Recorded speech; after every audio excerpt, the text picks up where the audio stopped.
মা, আমি যে তেনার এতটুকু কষ্ট সহ্য করতে পারবো না মা। আমি তো কাউকে কিছু কইতেও পারছি না। তুমি রক্ষে করো মা, রক্ষে করো, রক্ষে করো তুমি।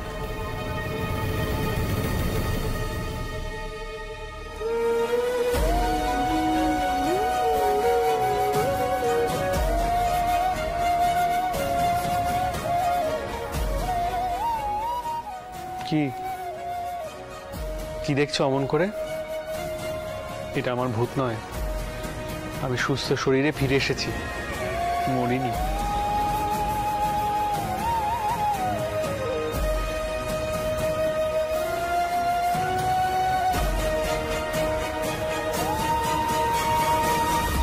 মা, ওখানে ওখানে আপাতত সব শান্ত হয়েছে। আমি ভুজঙ্গকে কিছুদিন থেকে আসতে বলেছি, আর কোতোয়ালিতে গিয়ে কিছু দারোগাদের ওখানে নিয়ে গেছি। আর মোড়ল মশাইকে বলেছি প্রজাদের মধ্যে কিছু শক্ত সবল ছেলেদের নিয়ে একখানা পাহারাদারের দল তৈরি করতে। তাদের লাঠি খেলা শেখাবে ভুজঙ্গ, নিজেদের রক্ষা করতে তো শিখতে হবে। তুমি ভালোই করেছো মতুর, কিন্তু মতুর বিপদের তো এখনো শেষ হয়নি, তাই তোমাকে ডেকে পাঠালো। যাই হোক, তুমি ক্লান্ত, তুমি এখন চটকুকির কাছে যাও। কাল সকালে না হয় আমি তোমার সাথে কথা কইব।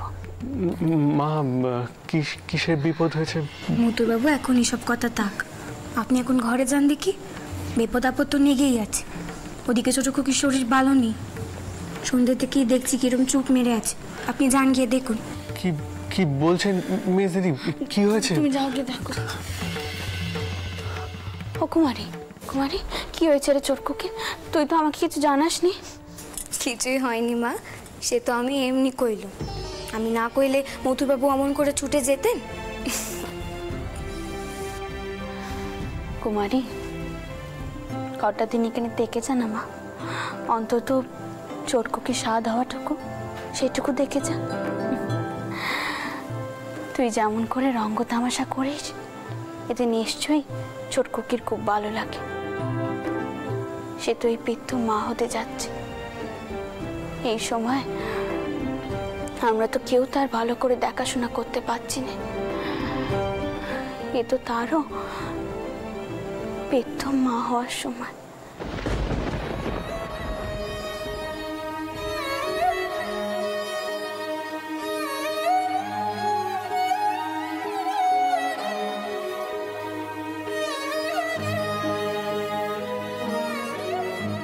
আমি সুস্থ শরীরে ফিরে এসেছি, মরিনি।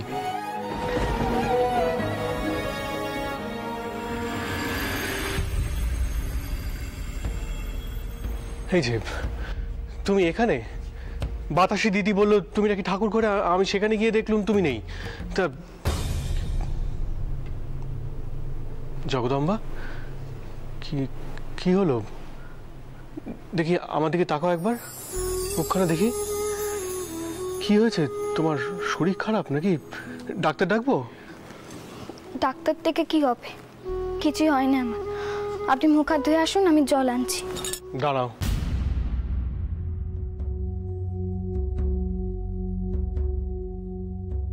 আমায় ছুঁয়ে বলো দেখি, কিছু হয়নি তোমার? আপনি তো সব মানেননি বলেই জানতো। হ্যাঁ, মানি না, কিন্তু তুমি তো মানো। এবার আমায় ছুঁয়ে বলো তোমার কিছু হয়নি, বলো। যাবার আগে তো একবার কয়েও যাননি, এসেও খোঁজ নেননি আমি কেমন আছি। তাহলে এখন এত প্রশ্ন কেন করছেন আপনি? আমি যে একটা মানুষ আছি সে কথা কি মনে থাকে আপনার? শুনুন, আমাকে নিয়ে মাথা ব্যথা করার আপনার কোনো প্রয়োজন নেই। কত যেন আমার কথা ভাবেন আপনি। কি মেজাজ, মেজাজ যেন একেবারে নাকের ডগায় চড়ে থাকে, বোঝার সময় নেয় না।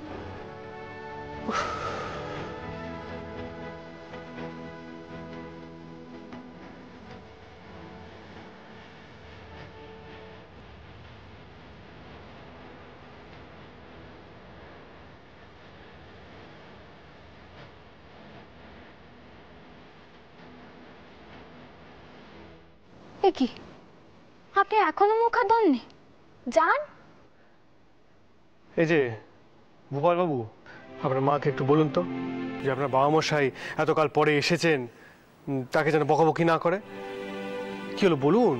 থাক, আপনাকে আর আপনার ব্যাটার সাথে সোহাগ করতে হবে না। যান, মুখ হাত ধুয়ে আসুন। যথা আজ্ঞা দেবী।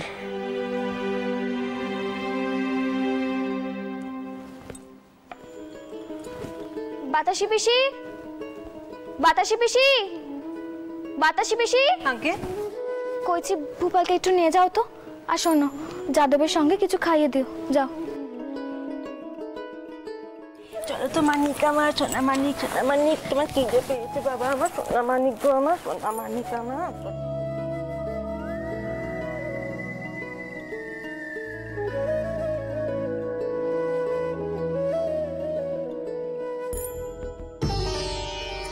আর কি করছো? পায়ে হাত দিচ্ছ কেন হঠাৎ করে? ছাড়ো। চুপ করুন, আমি যা করছি আপনি আমাকে করতে দিন। তারপরে তারপরে যেটা আমি তোমায় বারণ করবো সেটা তুমি জোর করে করবে? তুমি তো জানো আমি এসব পছন্দ করি না।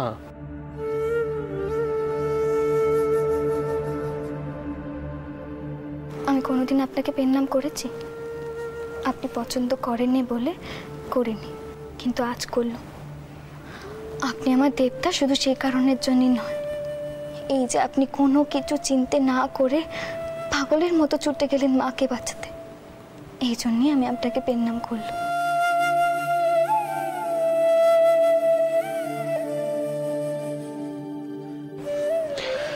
মেয়েদের বোঝা সত্যিই দুষ্কর। একদিকে অভিমান করে ফেটে পড়লে, আবার অন্যদিকে মাকে রক্ষা করার জন্য আমার প্রণাম করছো। আচ্ছা, কোনটা সত্যি এর মধ্যে? দুটোই। আমি যখনই আপনার স্ত্রী হয়ে ভাবছি, তখনই মনে হচ্ছে আপনি আমার কথা একটিবারের জন্যও ভাবেন, কিন্তু যখনই একজন মেয়ে হয়ে ভাবছি, তখন মনে হচ্ছে আপনি সত্যি দেবতা। পাগলি। আচ্ছা, কি বিপদের কথা হচ্ছিল? আর কুড়মশাই কোথায়? তাকে মা যেতে বলেছেন এখান থেকে? শুধু কয়েছেই নয়, খুড়োমশাই আর চোর টাকমা এই বাড়ি থেকে চলেও গেছেন। শুধু খুড়িমা আর দাদাকে মা যেতে দেয়নি। আপনি জানেন, খুড়িমা সবার সম্মুখে খুড়োমশাইকে ত্যাগ করেছেন।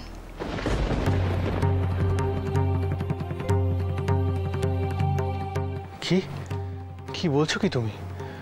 খুড়িমা খুড়মশাইকে ত্যাগ দিয়েছেন? হ্যাঁ, খুড়িমার অমন মূর্তি আমি কোনোদিন দেখিনি জানেন। ধীর স্থির, কিন্তু পাথরের মতো কঠিন। তবে খুড়োমশাই তো আর ছেড়ে দেবার পারতেন না। তিনি নাকি রামরতন রায়ের সঙ্গে গে মিলেছেন, আর এদিকে রামরতন বাবুর বড় গিন্নি আমাদের বাড়িতে এসে আশ্রয় নিয়েছেন। তিনি কি সব যেন কইছিলেন জানেন। খুড়োমশাই নাকি আমাদের সব তালুক দখল করার মতলবে আছেন। তালুক দখল করবে? এত বড় কথা? মা কি বললেন? মাও তো শুনেছে সেসব, মা রেগেও আছে মনে হলো। মায়ের সাথে কথা বলা দরকার আমার, এক্ষুনি।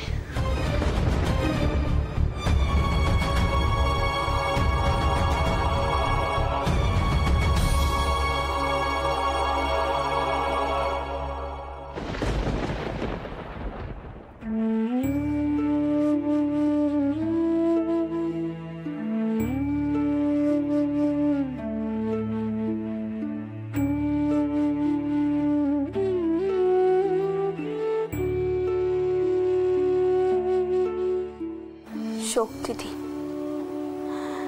যাতে আপনার কারবার সম্পত্তি সব কিছু রক্ষে আমি করতে পারি। শক্তি দিন।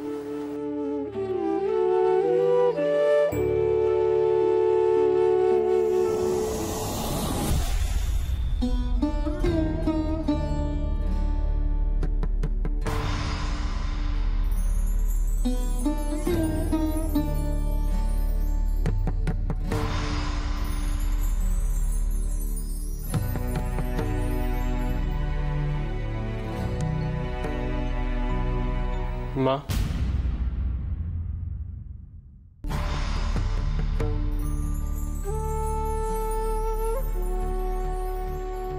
মতুর,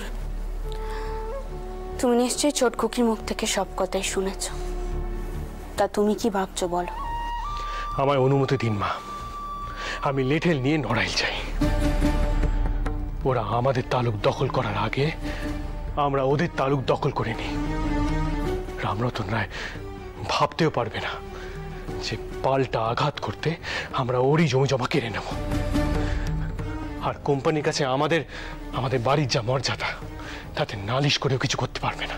এটাই হবে ওর উচিত শাস্তি। না মতুর, না।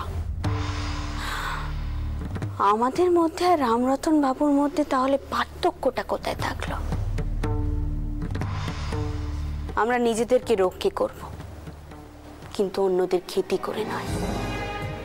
মতুর, আমি চাই এ ব্যাপারে তুমি আর বড় জামাই একসাথে সিদ্ধান্ত নাও। তাই আমি তাকেও ডেকে পাঠিয়েছি। মা, আপনি আমায় ডেকেছেন? হ্যাঁ বাবা রামচন্দ্র, তোমার সাথে আমার কিছু কথা কইবার আছে।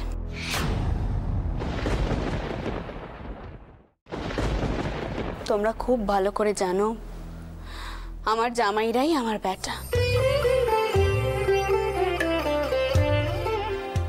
আমি চাই তোমরা এক হয়ে তোমাদের বাবা মশাইয়ের তালুক, সম্পত্তি, কারবার সবকিছু রক্ষা করো। এই স্বাদ কি আমার পূর্ণ হবে বাবা? মা, আপনি আপনি এইভাবে কেন বলছেন? মথুরের সঙ্গে তো আমার কোনো রকম কোনো অসুবিধা নেই। হ্যাঁ, আমি অস্বীকার করছি না, মথুরের সঙ্গে আমার মতের অমিল হয়, কিন্তু মথুর তো আমার শত্রু নয় মা। আপনার বড় মেয়ের মথুর সম্পর্কে যা ভাবে সেটা তার ব্যক্তিগত ভাবনা, কিন্তু আমি সত্যি আজ অব্দি মথুরকে শত্রু বলে ভাবতে পারিনি।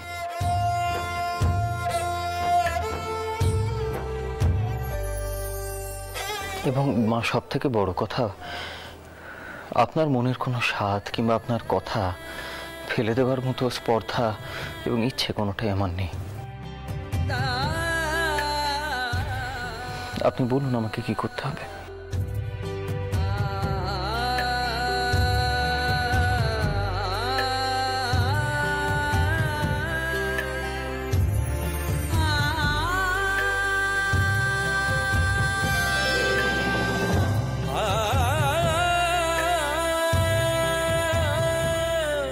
আমি চাই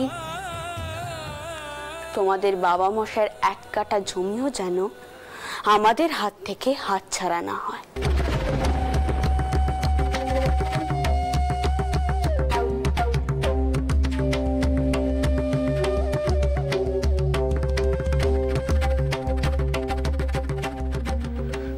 মা, আপনি যাই বলুন না কেন, আমার মনে হয় রায়মশাই আর খুড়োমশাইয়ের মুখোমুখি হওয়া উচিত। তারাও বুঝুক আমাদের জমি দখল করার জন্য হাত বাড়ালে সে হাত পড়ে।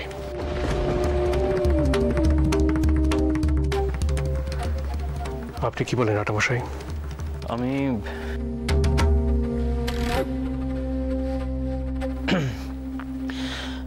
না, আমার মনে হয় যে এই পুরো ব্যাপারটা পরীক্ষা করে একবার দেখা উচিত। মানে এমনও তো হতে পারে যে ওই রামরতন রায় তার স্ত্রীকে এখানে পাঠিয়ে আমাদের ফাঁদে ফেলার চেষ্টা করছে।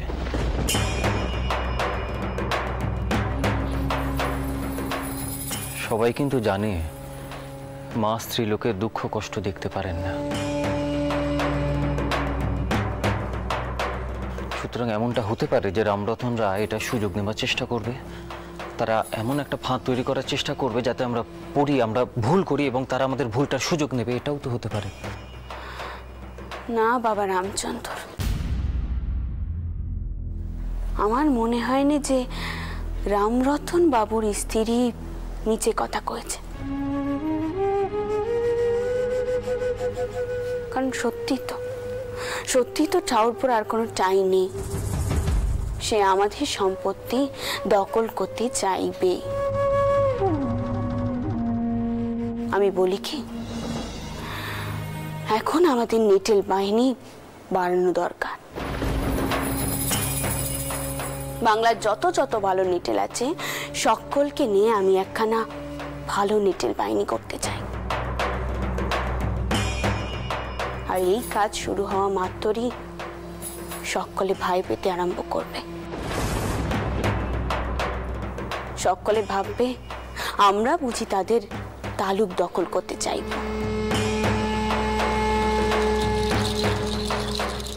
কাল থেকেই তোমরা ভালো নিটেলদের সন্ধান শুরু করো, দেখোই নি তার ফল কি হয়। আমাদের শত্রুরা আমাদের দিকে আক্রমণ করার আগে 10 বার ভাববে যদি আমাদের নিটেল বাহিনী ভালো থাকে।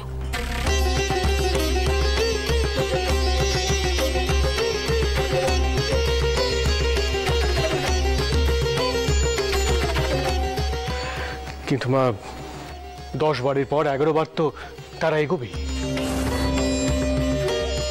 তখন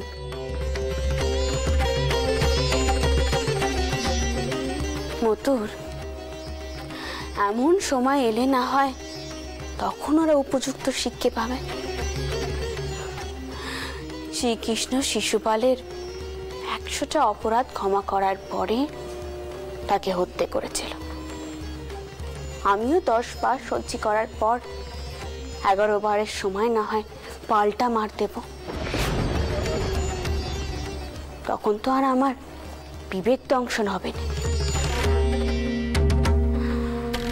তোমাদের বাবা মশাই নিজে থেকে কখনো জোর খাটাননি, আমিও খাটাবো না। আগে ওরা মারো, তারপর আমি তার পাল্টা জবাব দেব।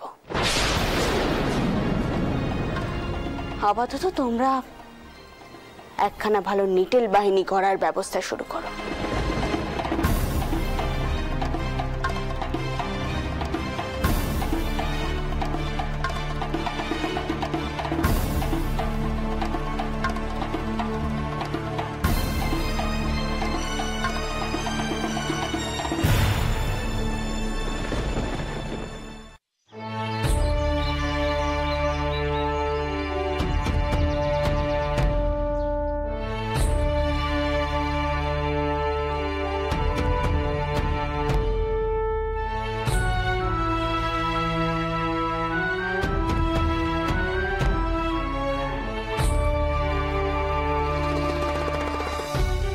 তোমরা সব ভালো করে লাঠি খেলো। রানীমা নিজে আসছেন তোমাদের লাঠি খেলা দেখতে। এদের আসতে বলেছি বিভিন্ন তালুক থেকে, কয়েকজন এসেছে দত্তবাড়ি থেকে, আরও সব লেঠেলরা আসছে। সেজবাবু, আপনারা কি পরীক্ষা নেবেন নিন। আটামো সাহেব, আপনার কোনো বক্তব্য আছে লেটেলদের পরীক্ষা নিয়ে?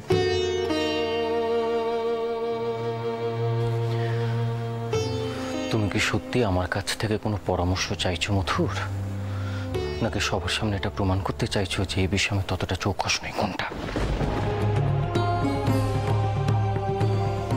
আটামো সাহেব, আমি সত্যি জানি না ইদানিং কেন আপনি আমার প্রত্যেকটা কথার উল্টো মানে তৈরি করছেন।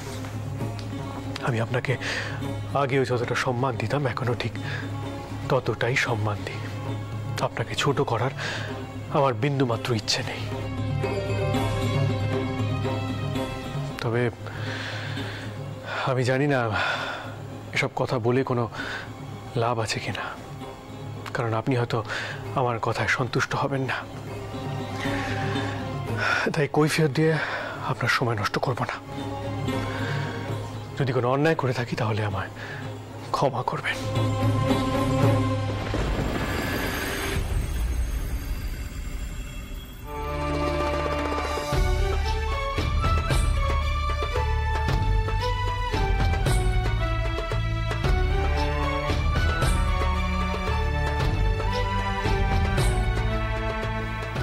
তোমরা এবার তাহলে নেটেলদের নাটি খেলার পরীক্ষা শুরু করো।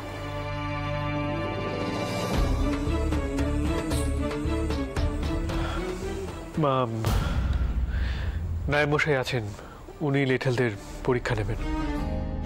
নায়েব মশাই, দুজন দুজন করে লেটেল পাঠান, ওরা লাঠি খেলা কুস্তি দেখাক।